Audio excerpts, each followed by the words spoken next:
کملا سے اگر میں نے تعلقات استوار کر لیے تھے تو کوشلیا نے میری دلچسپی اپنی ذات کے متعلق محسوس کر لی تھی، اور وہ اپنے گرفتار محبت سے بطور ہمدردی کم از کم اس کی خدمت تو جی بھر کے کر سکتی تھی۔ میں نے بھی دوپہر سے اب تک 2 3 مرتبہ اس سے دیر سے ملاقات ہونے پر اپنی قسمت کو کوسا تھا، جس کے جواب میں وہ مسکرا کر رہ جاتی اور مجھے دینے کے لیے اس کے پاس اور تھا ہی کیا۔ کملا البتہ قابل داد تھی کہ اس نے اپنی بھابھی کو کسی حرکت پر شک کرنے کا موقع نہیں دیا تھا۔ میری طرف سے وہ پہلے ہی مطمئن تھی، کیونکہ جس انداز میں مجھے اس سے عشق ہوا تھا اس کے بعد کسی اور لڑکی پر میرا دل آ جانے کی گنجائش ہی باقی نہیں رہ جاتی تھی۔ رات کے پچھلے پہر جب گاؤں کے کسی نزدیکی کھیت پر کوئی اونچے سروں میں بانسری پر مرزا اور صاحبہ الاپ رہا تھا، عین اسی وقت کملا نے مجھے قریباً جھنجھوڑتے ہوئے بیدار کیا۔ میرے منہ سے لاشعوری طور پر نکلنے والی ممکنہ چیخ یا آواز کے پیش نظر اس نے اپنا ایک ہاتھ میرے منہ پر رکھ دیا۔ میں چونی لال کے کمرے میں سو رہا تھا، جبکہ وہ دوسرے کمرے میں اپنی ماں کے قریب سوئی تھی۔ تیسرے اور مکان کے آخری کمرے میں کوشلیا اپنے دونوں بچوں کے ساتھ محو استراحت تھی۔ اصولاً مجھے اس وقت طے شدہ مقام پر ہونا چاہیے تھا جہاں ملنے کا وعدہ وہ کملا سے میں نے کیا تھا۔ وہ اس جگہ قریباً 10 15 منٹ میرا انتظار کرنے کے بعد یہاں چلی آئی تھی۔ تھوڑی دیر کے بعد ہم دونوں دبے قدموں باہر جا رہے تھے۔ کملا آگے آگے تھی اور میں پیچھے پیچھے۔ ہم دونوں خوفزدہ چوروں کی طرح چھپتے چھپاتے بالآخر گاؤں کے باہر آ گئے۔ یہ جگہ خاصی محفوظ تھی۔ خدا کا شکر گزرا کہ اس گاؤں میں کتے نہیں تھے۔ حال ہی میں محکمہ صحت نے ان کا صفایا کر دیا تھا، ورنہ کوئی نئی مصیبت بھی پیش آ سکتی تھی۔ کھیت جن کا ذکر کملا نے کیا تھا گاؤں سے قریباً 2 3 فرلانگ دور تھے۔ ایک جگہ پہنچ کر وہ رک گئی۔ مجھے بھی رکنا پڑا، کیونکہ قریبی کھیتوں سے روشنی کا ایک منبع پھوٹ رہا تھا۔ شاید کوئی جیپ سٹارٹ ہو کر باہر نکل رہی تھی۔ کملا سہم کر مجھ سے چمٹ گئی اور میرے جسم میں چیونٹیاں رینگنے لگیں۔ خیریت گزری کہ جیپ کا رخ ہمارے مخالف سمت تھا۔ جہاں ہم کھڑے تھے وہاں کوئی گزرگاہ تھی جس کے محفوظ ہونے کی ضمانت نہیں دی جا سکتی تھی۔ اپنے منہ زور گھوڑے کی طرح لگام توڑوانے کے لیے بے حد جذبات کو قابو کرتے ہوئے میں نے کملا کو وہاں سے ہٹ جانے کو کہا۔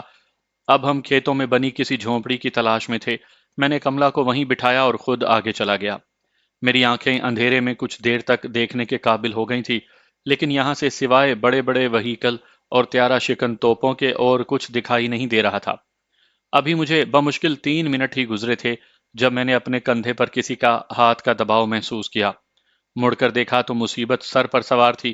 کیا ہے یہاں؟ اس نے متجسس ہوتے ہوئے بے قراری سے پوچھا۔ شش! میں نے منہ پر انگلی رکھ کر اسے خاموش رہنے کا اشارہ کیا اور اس کا بازو پکڑ کر اسے واپس کھینچنا شروع کیا۔ قریباً 15 20 گز چلنے کے بعد ہم رک گئے۔ اپنی دال تو گلنے سے رہی، یہاں تو پہلے سے ہی… میں نے فکرہ ادھورا چھوڑ دیا۔ کیا مطلب؟ کون ہے؟ اس کا تجسس بڑھا۔ ایک کو میں نے پہچان لیا ہے، یہ وہی دیوی جی ہیں جو کنویں پر کچھ زیادہ ہی باتیں کر رہی تھی، وہ کالی قمیض شلوار والی۔ جیتو، اس نے فوراً کہا۔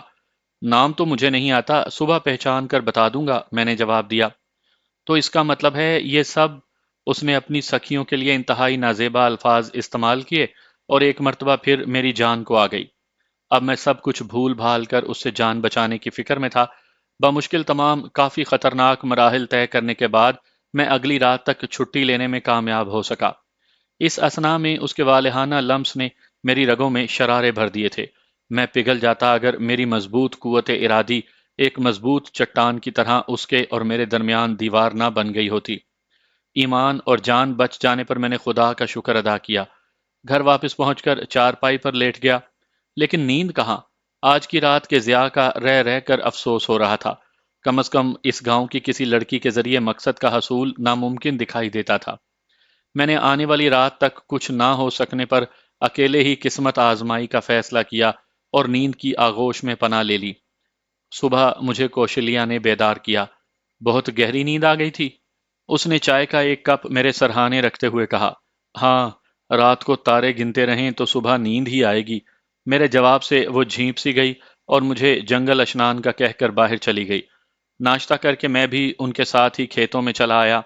چنی لال جو صبح صادق کے وقت کنویں پر سویا تھا، اسے بیدار کرنا میں نے مناسب نہ سمجھا اور کملا اور کوشلیا کے نزدیک کنویں کی منڈیر پر بیٹھ گیا۔ دونوں حسب سابق کپڑے دھونے میں لگ گئی تھی۔ پھر کوشلیا اور اس کے بچے تو ناکا دیکھنے کھیتوں میں چلے گئے اور وہ بلائے جان وہیں رہ گئی۔ 10-11 بجے کے قریب چونی لال بیدار ہوا۔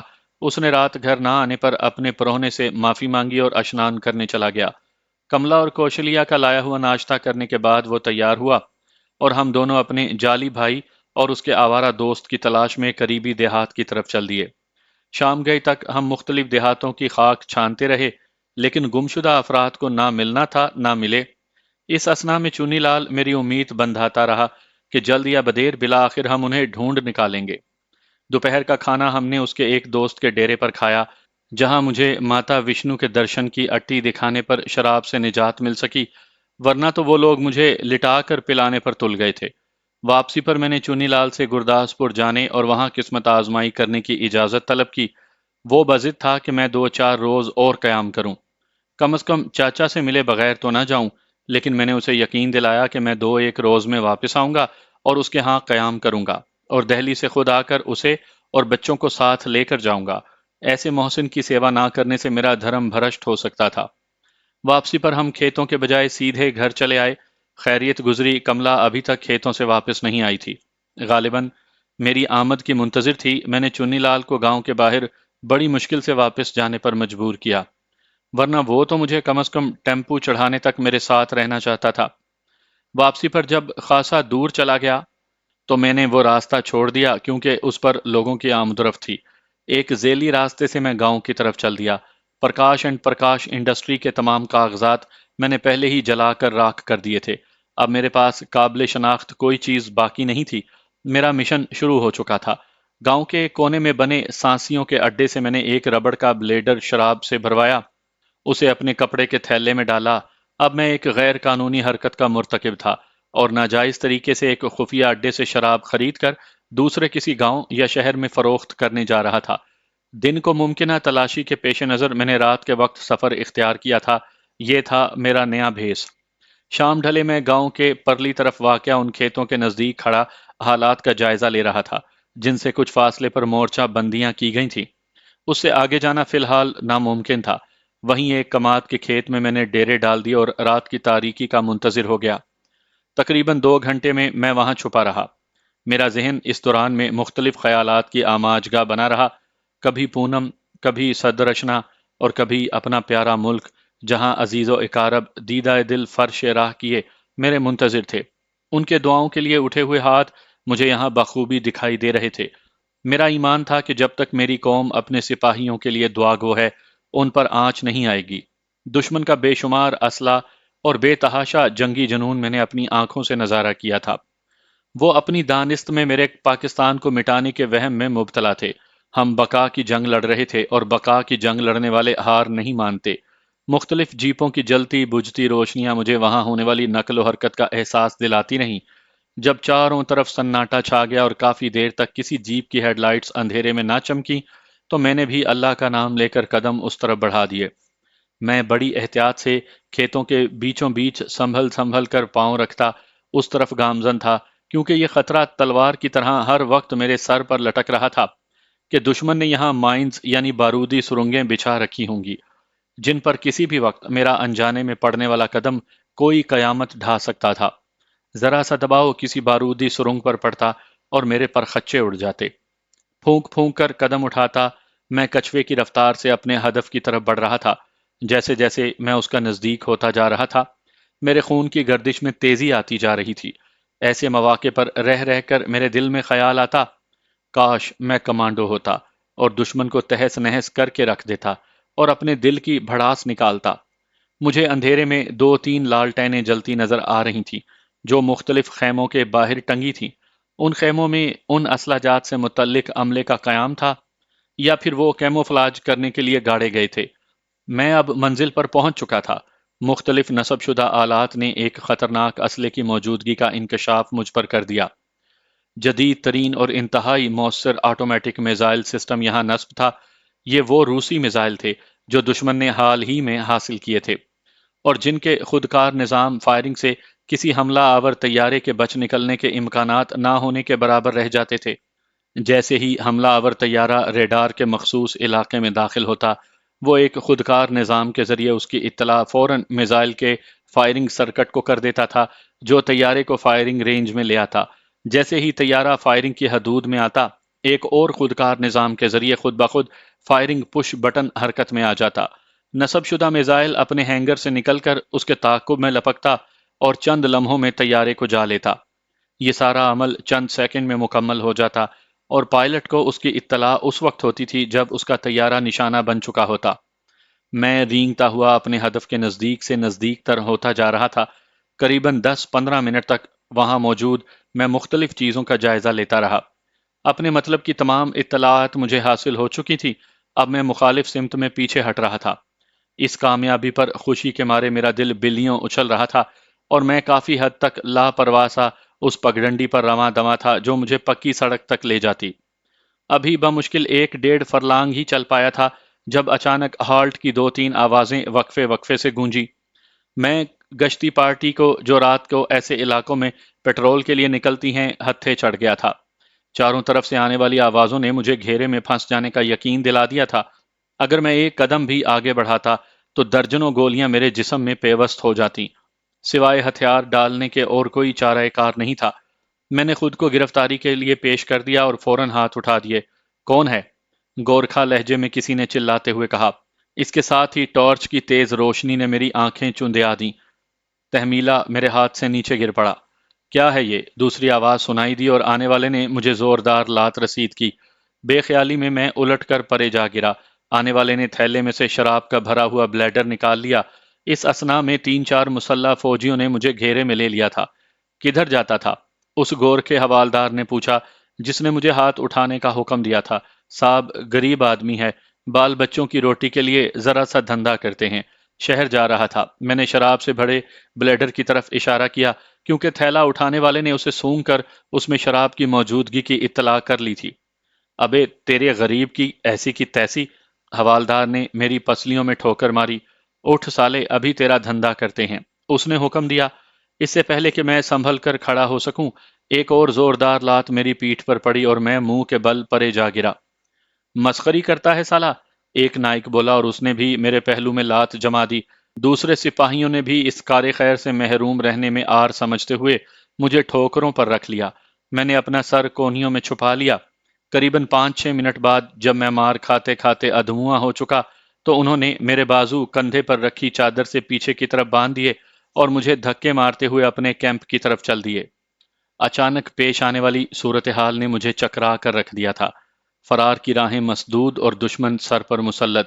ظالموں نے اس بے دردی سے پیٹا تھا کہ بدن کا رواں رواں فریادی بن گیا۔ خصوصاً پسلیوں میں پڑنے والی ضربات سے اٹھنے والی ٹیسیں تو جان نکالے دیتی تھی، لیکن سوائے صبر کے اور چارہ تھا ہی کیا۔ مجھے وہ دھکے دیتے ہوئے اپنے کیمپ کی طرف لے جا رہے تھے اور جیسے ہی میں چلتے چلتے لنگڑاتا، ایک زوردار لات ان میں سے کوئی نہ کوئی مجھے رسید کر دیتا۔ تکلیف اور غصے کی ملی جلی کیفیت سے میرا خون کھولنے لگا تھا۔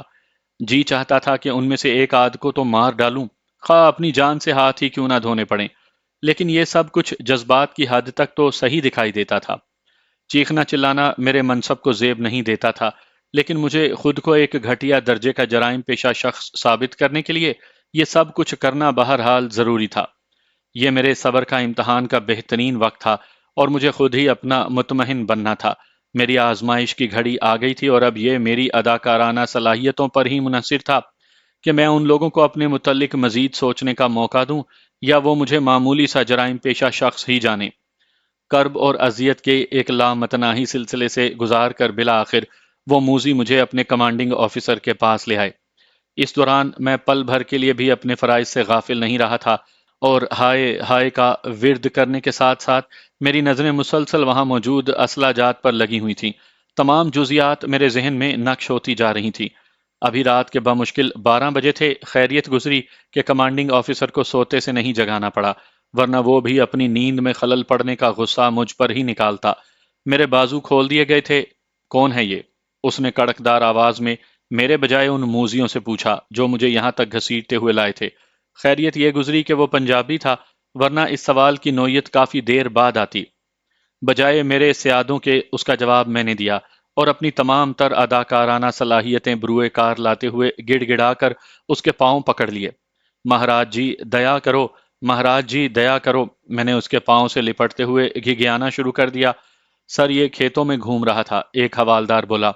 اس کے ساتھ ہی مجھ سے برآمد شدہ شراب کا بلیڈر انہوں نے سامنے رکھ دیا۔ او شٹ اپ، یہ تمہارا کام ہے یا پولیس کا؟ اس نے انہیں انگریزی میں ڈانٹ پلانے کے علاوہ دو تین مہذب گالیوں سے بھی نواز دیا۔ اٹھو اٹھو، کھڑے ہو جاؤ، اس نے مجھے ٹھوکر مارے بغیر حکم دیا۔ میں ڈرتا ڈرتا کھڑا ہوا۔ چند لمحوں تک وہ مجھے گھورتا رہا۔ شاید وہ میری فیس ریڈنگ کر رہا تھا، مگر اسے یہاں سوائے خوف، گھبراہٹ اور بزدلی کے اور کیا مل سکتا تھا؟ کیا نام ہے تمہارا؟ اس نے مجھے نارمل لہجے میں پوچھا۔ بھیکو مہاراج جی، میں نے ہاتھ باندھتے ہوئے کہا۔ کیا کام کرتے ہو؟ اس نے میری رہائش اور گھر بار کے متعلق پوچھنے کے بعد کہا۔ مائی باپ چھوٹا موٹا دھندا کر لیتے ہیں، میں نے بدستور ہاتھ جوڑتے ہوئے کہا۔ ایک بھرپور نظر اس نے پھر مجھ پر ڈالی اور اپنی سیٹ پر بیٹھ گیا۔ چند لمحوں تک سوچنے کے بعد اس نے اسی حوالدار کو حکم دیا کہ مجھے ابھی اور اسی وقت پولیس کو سونپ آئے۔ میری جیب سے نکلنے والے پیسے اس نے مجھے لوٹانے کا حکم دیا تھا اور بلیڈر بھی پولیس کے حوالے کرنے کو کہا گیا۔ میں نے بتیرے ہاتھ جوڑے، التجائیں کی کہ مجھے پولیس کے حوالے نہ کیا جائے، لیکن اس نے میری کسی بات پر کان نہ دھرے اور حوالدار کو مجھے لے جانے کا حکم دیا۔ حوالدار آہستگی سے میرا بازو پکڑ کر باہر لے آیا۔ ایک بلا تو ٹل گئی تھی، اب دوسری مصیبت کا سامنا تھا۔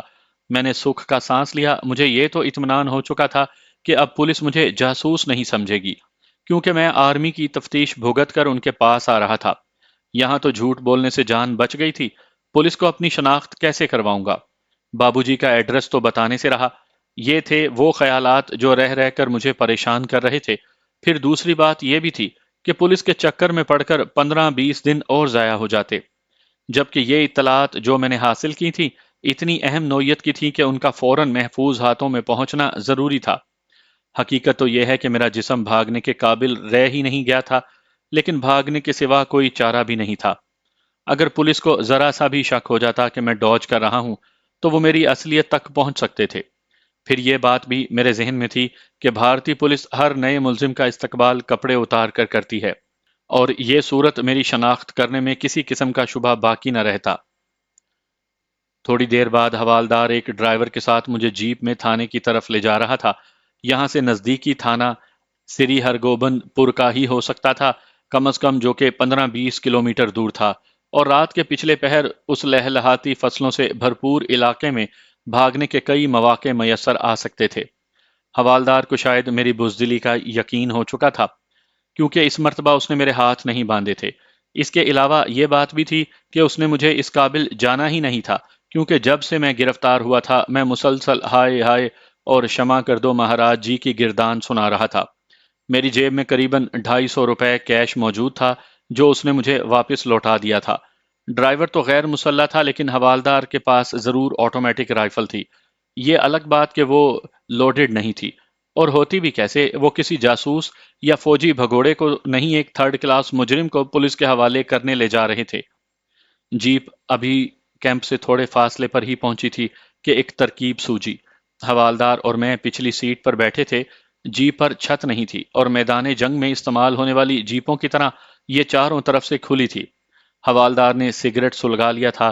وہ سگریٹ کے کش لگاتا، کبھی کبھی مڑ کر دیکھ لیتا، اور منہ ہی منہ میں کچھ بڑبڑا کر رہ جاتا۔ میں نے اپنی جیب میں ہاتھ ڈال کر 200 روپے نکال لیے اور اس کی طرف بڑھا دیے۔ مہاراج جی، اگر آپ نے ضرور ہی مجھے پولیس کے حوالے کرنا ہے تو یہ رکھ لیجئے، کم از کم مجھے یہ اطمینان تو رہے گا کہ میری رقم سینا کے کام آئی ہے۔ پولیس تو فوراً میرے پیسے چھین لے گی۔ یہ فکرہ میں نے جان بوجھ کر اونچی آواز میں بولا تھا تاکہ ڈرائیور بھی سن لے۔ اس نے جیپ چلاتے چلاتے پلٹ کر میری طرف دیکھا۔ حوالدار شش و پنج میں پڑ گیا تھا۔ رشوت دیتا ہے سالے، اس نے مجھے ڈانٹ پلائی۔ مہاراج جی، رشوت 200 روپے کی تو نہیں ہوتی، میں نے ہاتھ باندھتے ہوئے کہا۔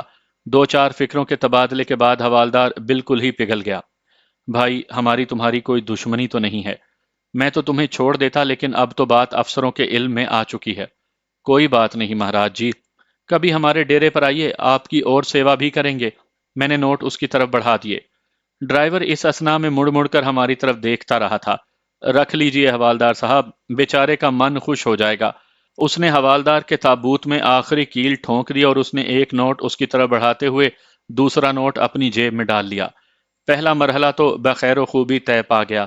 اب شراب کی باری تھی۔ میں نے ان سے صرف 2 گھونٹ پینے کی درخواست کی تھی، جو انہوں نے مان لی، لیکن جب بلیڈر کا منہ کھلا اور اس کی مہک نتنوں میں گھسی تو ان کے منہ میں پانی بھی آ گیا۔ وہاں کوئی برتن تو تھا نہیں۔ میری منت سماجت پر پہلے حوالدار نے 2 3 لمبے لمبے گھونٹ بھر لیے، پھر ڈرائیور نے۔ اپنی باری آنے سے پہلے میں نے ایک مرتبہ پھر بلیڈر حوالدار کی طرف بڑھا دیا اور دوبارہ وہ دونوں نے یہی عمل دہرایا۔ جب میں نے اندازہ لگا لیا کہ کام ہو چلا ہے تو بلیڈر خود تھام لیا اور منہ دوسری طرف کر کے نیچے جھکتے ہوئے کچھ شراب بہا کر باقی بلیڈر پھر انہیں تھما دیا۔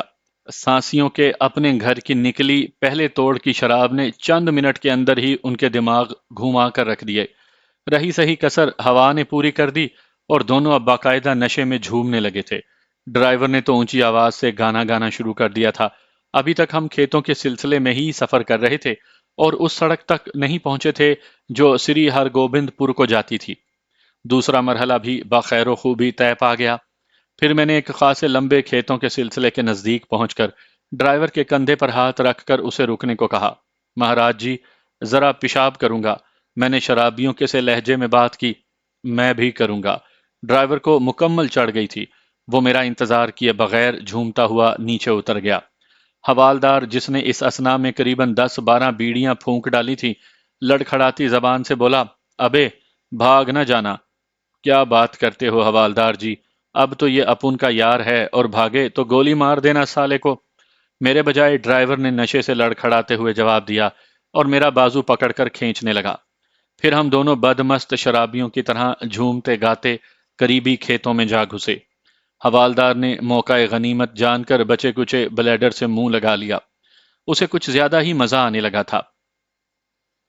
کھیت کے ایک کونے پر تو ڈرائیور بیٹھ گیا اور دوسرے سرے سے میں اندر جا گھسا۔ پھر اندر ہی اندر بلی کی طرح پنجوں کے بل چلتے چلتے میں کھیت کے دوسری طرف جا نکلا اور اس کے بعد تو جیسے مجھے پر لگ گئے۔ کھیتوں کے بیچوں بیچ میں نے قریباً 3 4 کلومیٹر کا فاصلہ طے کر لیا۔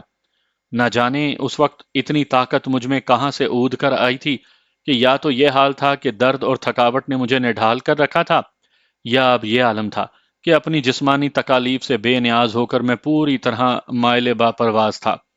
اس اثنا میں البتہ میں نے اس بات کا ضرور خیال رکھا کہ میری سمت درست رہے۔ میں کھیتوں کے اندر ہی اندر کس طرف جا رہا ہوں اس کا مجھے علم نہیں تھا۔ اپنے کندھے پر رکھی چادر کو میں نے مضبوطی سے کس کر دیہاتیوں کی مانند باندھ لیا تھا۔ خیریت یہ گزری کہ راستے میں کسی سے مڈ بھیڑ نہ ہوئی۔ اس کے علاوہ میں نے اس بات کا بھی خیال رکھا تھا کہ دیہاتیوں سے بچ کر سفر کروں، کیونکہ کسی دیہات کے نزدیک قابو آنے کی صورت میں مجھے چور سمجھا جاتا، اور ان دیہاتوں کی روایت تھی کہ وہ چور کی ٹانگ یا بازو توڑنے کے بعد پولیس کے حوالے کرتے تھے، اس سے پہلے نہیں۔ ذرا سکون میسر ہوا تو زخم ہرے ہونے لگے۔ چھپے کرب نے سر اٹھایا اور میں ٹوٹنے لگا۔ یوں لگتا تھا جیسے کسی ماہر لوہار نے میرے جسم پر ہتھوڑے برسائے ہوں۔ خصوصاً پسلیوں کی تکلیف تو بے حال کیے دیتی تھی۔ زخموں سے ٹیسیں اٹھتی تو یوں لگتا جیسے اب جان گئی کہ گئی۔ بہرحال میں نے ضبط کا دامن تھامے رکھا اور بغیر رکے اپنا سفر بھی جاری رکھا۔ راستے میں آنے والے ایک ٹیوب ویل پر کسی نے پگڑی سکھانے کے لیے ڈال رکھی تھی، اسے میں نے گلے میں ڈال لیا اور طلوع سحر کے قریب سر پر باندھ لیا۔ اب میں مکمل سکھ نظر آ رہا تھا، کیونکہ پچھلے 8 10 دن سے میں نے داڑھی نہیں منڈوائی تھی۔ خدا کا شکر یہ ہوا کہ میرے چہرے پر مار پیٹ کا کوئی نشان نہیں تھا۔ جسم کے گرد میں نے چادر لپیٹ رکھی تھی۔ اس کے علاوہ بھی قمیض پر پہنی جرسی نے میلے کپڑوں کو کسی حد تک چھپا لیا تھا۔ ایک کنویں سے میں نے منہ ہاتھ دھوئے، اپنے کپڑوں پر تنقیدی نظر دوڑائی اور اطمینان کر لینے کے بعد نزدیکی گاؤں کے گردوارے کی سمت چل دیا، جہاں سے گرنتھی کی پاٹ کی آواز آنے لگی تھی۔ گردوارے میں حسب توفیق بہت سی متجسسانہ نظروں نے میرا خیر مقدم کیا۔ کڑا پرشاد پھکتے ہوئے 1 2 سرداروں نے میرا جغرافیہ بھی پوچھا۔ میں نے انہیں مطمئن کرنے کی حد تک بتا دیا۔ زیادہ دیر یہاں ٹھہرنا میں نے مناسب نہ سمجھا اور گردوارے کے لنگر سے چائے پی کر چل دیا۔ مجھے ابھی تک معلوم نہیں ہوا تھا کہ یہ کون سا گاؤں ہے، نہ ہی ڈر کے مارے میں ابھی تک کسی سے گاؤں کا نام پوچھ سکا تھا۔ بجائے عام راستوں کے میں نے پگ ڈنڈیوں پر سفر کرنا مناسب جانا تھا۔ ایک مرتبہ پھر کھیتوں کے لامتناہی سلسلے میں گم ہو کر بلا آخر میں دوپہر کے وقت ایک سڑک پر جا پہنچا۔ اپنے صبر و ضبط کا میں نے خوب امتحان لیا تھا۔ سڑک کے کنارے ایک کونے میں ایک سائیکلیں ٹھیک کرنے والے اور نائی نے مل کر ایک درخت کے نیچے ڈیرا جما رکھا تھا۔ موقع مناسب جان کر میں نے یہاں داڑھی سے نجات حاصل کی، کیونکہ اس حلیے میں گھر جا کر خواہ مخواہ ان لوگوں کو شک میں ڈالنا نہیں چاہتا تھا۔ نائی کو تفتیش کا موقع دیے بغیر اس کے ہاتھ پر روپے کا نوٹ رکھ کر میں آگے روانہ ہو گیا۔ سڑک پر لگے ایک سنگ میل سے مجھے علم ہوا کہ یہ سڑک بٹالے کو جاتی تھی۔ قریباً 1-1.5 فرلانگ کے فاصلے پر میں ایک جگہ بس کے انتظار میں کھڑا ہو گیا۔ پگڑی کو اب پلکے کی شکل میں نے گلے میں لٹکا لیا تھا اور بادی النظر میں کوئی براہمن زمیندار دکھائی دے رہا تھا۔ قریباً 15 منٹ کے جان لیوا انتظار کے بعد ایک لاری کی شکل دکھائی دی جو مخالف سمت سے آ رہی تھی۔ میں نے ہاتھ دیا، لاری قریب آ کر رک گئی۔ میں نے بٹالہ کا ٹکٹ لیا اور کونے والی ایک سیٹ پر ٹک گیا۔ ذرا سکون میسر آیا تو کئی سوئے فتنے جاگ اٹھے۔ زخموں کی تکلیف تو تھی ہی، اب بھوک پیاس بھی جان کو آ گئے۔ نکاہت کا یہ عالم تھا کہ لاکھ ضبط کے باوجود پلکیں خود بخود جھکی جاتی تھیں۔ اپنی ممکنہ جسمانی کمزوریوں پر قابو پانے کے لیے مجھے خود سے لڑائی لڑنا پڑی، اور ذہن اور جسم کی اس کشمکش میں بٹالہ بس اسٹینڈ قریب آ گیا۔ بس کے رکتے ہی میں نے قریبی میڈیکل سٹور کا رخ کیا اور اسپرین کی گولیاں خرید کر نزدیکی ہوٹل میں جا گھسا۔ جب چائے کے ساتھ گولیاں اور بند زہر مار کیا تو کسی حد تک میرے اوسان بحال ہوئے۔ ارد گرد کے ماحول کا جائزہ لیا تو چھٹی حس بھی جاگ اٹھی اور میری پھسلتی ہوئی نگاہیں بلا آخر اس ذات شریف پر مرتکز ہو گئیں جو ٹکٹکی باندھے جانے کب سے مجھ پر نظریں جمائے قریبی میز پر براجمان تھا۔ شاید بس میں ہی اس نے میری حالت کا اندازہ لگا لیا تھا اور اب کسی کارنامے کی امید لیے میرے پیچھے پیچھے یہاں چلا آیا تھا۔ اس کی مشکوک نظریں ہی اس کی پہچان کے لیے کافی تھیں۔ ذرا دم کو جسمانی اور ذہنی اذیت سے نجات ملی تھی کہ اب نئی افتاد آن پڑی۔ بات یہ نہیں تھی کہ میری گرفتاری کا خطرہ تھا، کیونکہ پوچھ گچھ پر میں کسی کو بھی اپنے نام اور ایڈریس سے مطمئن کر سکتا تھا، لیکن ایمرجنسی ہونے کی وجہ سے اور خصوصاً ایسے سرحدی اضلاع میں اس کے بعد جو حالات کا لمبا سلسلہ شروع ہوتا تھا، مثلاً یہاں کس کے پاس آئے ہو، کیوں آئے ہو، کوئی مقامی شناخت وغیرہ وغیرہ، یہ میرے لیے تکلیف دہ ثابت ہو سکتا تھا۔ میں بہرحال فوج کو دھوکہ دے کر بھاگا تھا اور دشمن کو کمزور جاننا میرے پیشے کے اصولوں کی نفی کے مترادف تھا۔ میں ایسے حالات ہی کیوں پیدا ہونے دوں کہ کوئی میرے متعلق چھان بین کرتا پھرے۔ یہ تھی اصل میں وہ سوچ جس نے مجھے یہاں سے بھاگنے کا مشورہ دیا تھا۔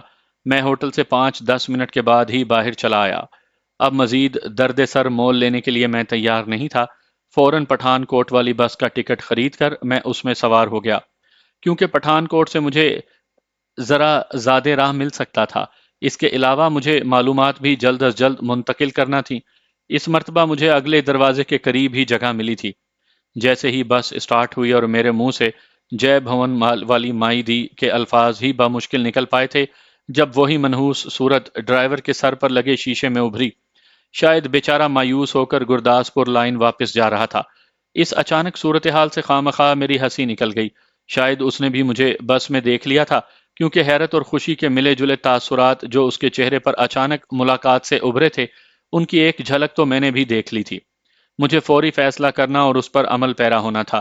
مشکل یہ تھی کہ اب میرے پاس پیسے بھی نہ ہونے کے برابر رہ گئے تھے اور پٹھان کوٹ جانا بھی ممکن نہیں رہا تھا، کیونکہ اب تو اس کا میرے متعلق شک یقین میں بدل چکا ہوگا۔ مجھے نہ صرف اس سے پیچھا چھڑوانا تھا بلکہ پیسے بھی حاصل کرنے تھے۔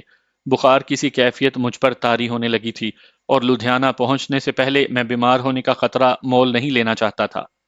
کنڈکٹر والی سیٹ کھول کر وہ اس پر بیٹھ گیا۔ بس اوور لوڈ تھی۔ اس کے اور میرے درمیان 8-10 سواریاں کھڑی تھیں۔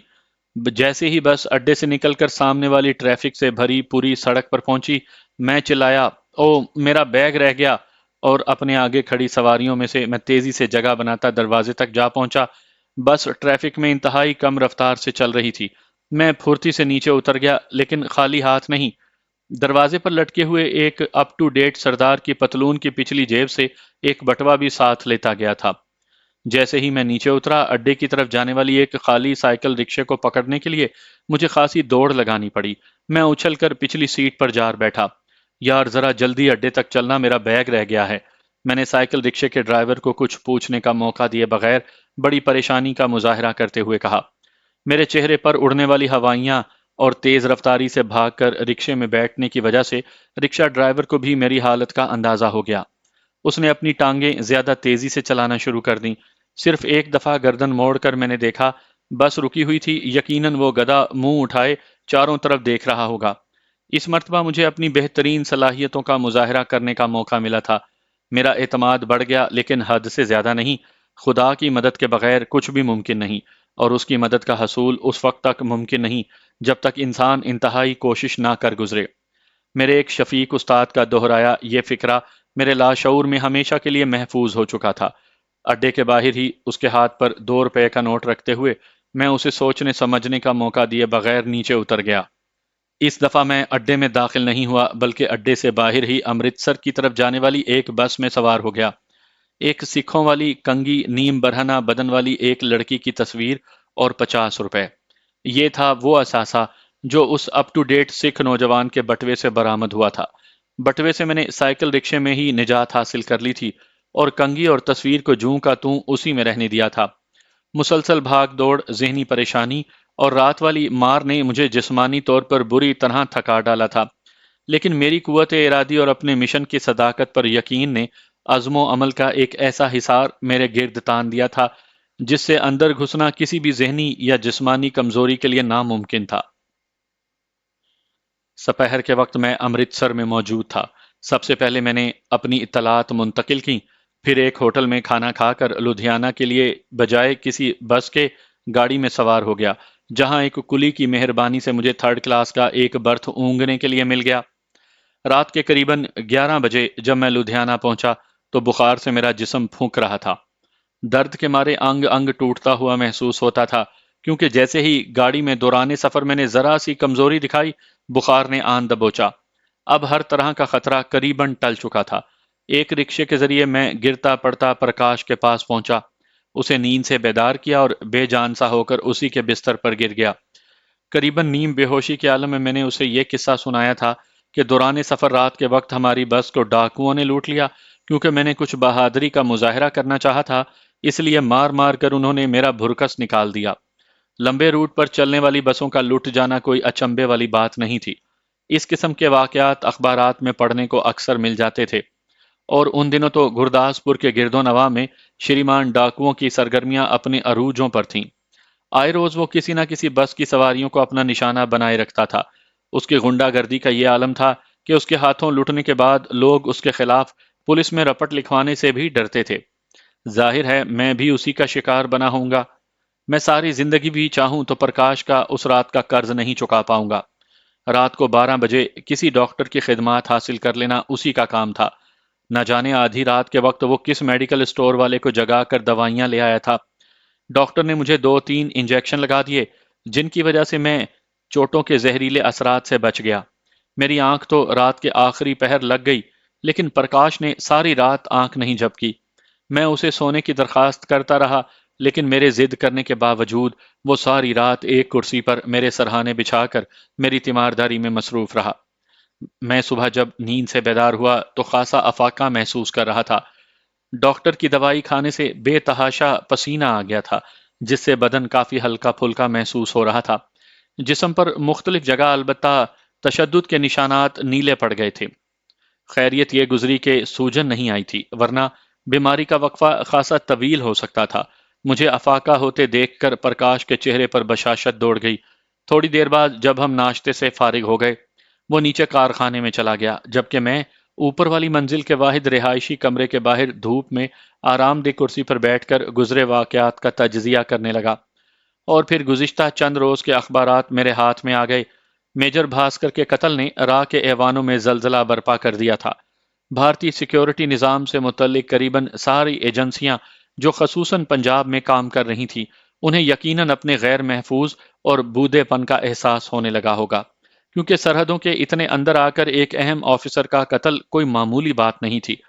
عام اطلاعات کے مطابق بھارتی سیکیورٹی افسران یہ بات تو ماننے کے لیے تیار ہی نہیں تھے کہ یہ کسی غیر ملکی جاسوس یا کمانڈو کا کارنامہ ہے۔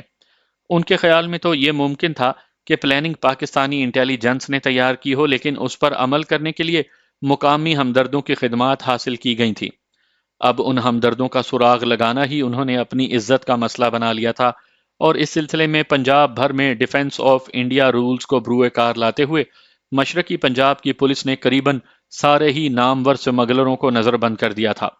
سرحدوں پر BSF یعنی بارڈر سیکیورٹی فورسز کی گشت بڑھ گئی تھی، اور کمپنی ہیڈ کوارٹروں سے محفوظ دستے کافی تعداد میں سرحدوں پر پھیلا دیے گئے تھے۔ ہوم گارڈز، جو سرحدی دیہات کے تربیت یافتہ نوجوانوں پر مشتمل تھی، اسے بھی جدید اسلحے سے لیس کر دیا گیا تھا۔ سر شام ہی یہ لوگ اپنی مقرر کردہ ڈیوٹیوں پر پہنچ جاتے۔ ہوم گارڈز زیادہ تر اپنے اپنے دیہاتوں کے ارد گرد ہی گشت لگایا کرتے تھے۔ مقامی باشندے ہونے کی وجہ سے انہیں اپنے دیہاتوں کو سرحد کی طرف سے آنے والے خفیہ راستوں کا علم ہوتا تھا۔ اس کے علاوہ وہ یہ بھی جانتے تھے کہ کم از کم ان کے دیہات کی حد تک سرحدوں کے آر پار آنے جانے والوں کی محفوظ پناہ گاہیں کون سی ہو سکتی ہیں۔ ان اقدامات کے نتیجے میں اور تو کیا فائدہ پہنچتا، البتہ اتنا ضرور ہوا کہ سرحدوں کے آر پار مویشیوں کی چوری اور سمگلنگ کی وارداتوں میں خاصی کمی واقع ہو گئی۔